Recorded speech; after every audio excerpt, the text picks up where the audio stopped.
निरंतर चुनावों में अपनी पराजय के कारण कांग्रेस पार्टी आज न सिर्फ मानसिक हताशा के दौर से गुजर रही है, परंतु उसी के साथ एक बहुत खतरनाक षड्यंत्र का हिस्सा होती जा रही है।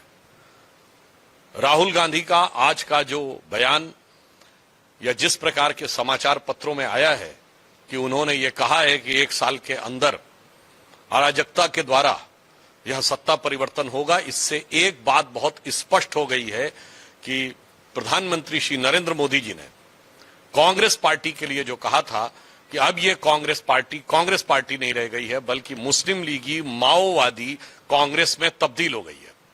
हाल में संपन्न विधानसभा चुनावों में केरल में मुस्लिम लीग के साथ गठबंधन करके सत्ता में आने वाली कांग्रेस और असम में, यह हम नहीं कह रहे, बदरुद्दीन अजमल ने कहा कि कांग्रेस मुस्लिम लीग बन गई है, यानी मुस्लिम लीग का जो स्टैंप है कांग्रेस पे, यह सिर्फ भारतीय जनता पार्टी नहीं बल्कि अन्य लोग भी स्पष्ट रूप से बता रहे हैं। और अब अराजकता के द्वारा सत्ता परिवर्तन का यह जो दुष्प्रयास है, यह दर्शाता है कि अब वो माओवादी हिंसक अराजक राजनीति की तरफ आगे बढ़ रहे हैं।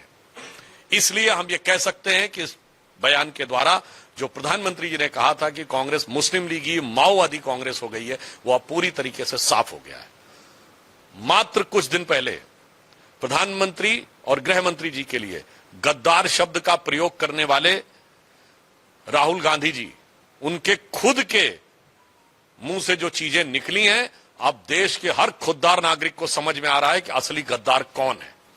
और आज जिस प्रकार के खतरनाक विषबेल भारत के अंदर और भारत की बढ़ती प्रगति को रोकने के लिए फैलाई जा रही है, और ऐसा स्पष्ट रूप से प्रतीत हो रहा है कि कांग्रेस पार्टी उसका हिस्सा बनती जा रही है। मेरा कांग्रेस से सीधा सवाल है कि आप ये सब कुछ विदेशी शक्तियों के साथ गठबंधन में कर रहे हैं, जान के कर रहे हैं, या अनजाने में आप उनके हथियार बन रहे हैं।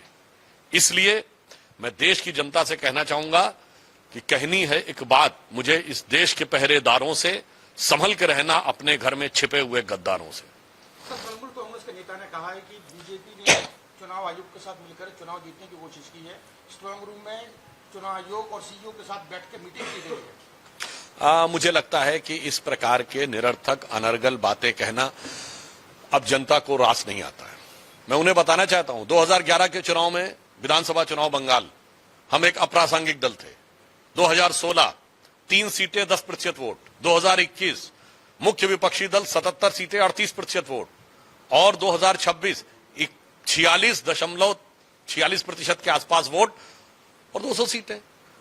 तो लगभग नगण्य वोट से 10% वोट, 38% वोट, 46% वोट। ये तो साफ दिखाई पड़ रहा है कि ये चीजें नैसर्गिक रूप से बढ़ते हुए जनाधार के कारण हुई। और मैं ये भी कहना चाहूंगा तृणमूल कांग्रेस से कि आपको लग रहा है कि स्ट्रांग रूम में क्या था, एक्चुअली में अपने आप ने सारा रूम उठाकर कहीं और रख दिया था, वो घुसपैठियों के हाथ में रख दिया था, और जनता को यह समझ में आ गया।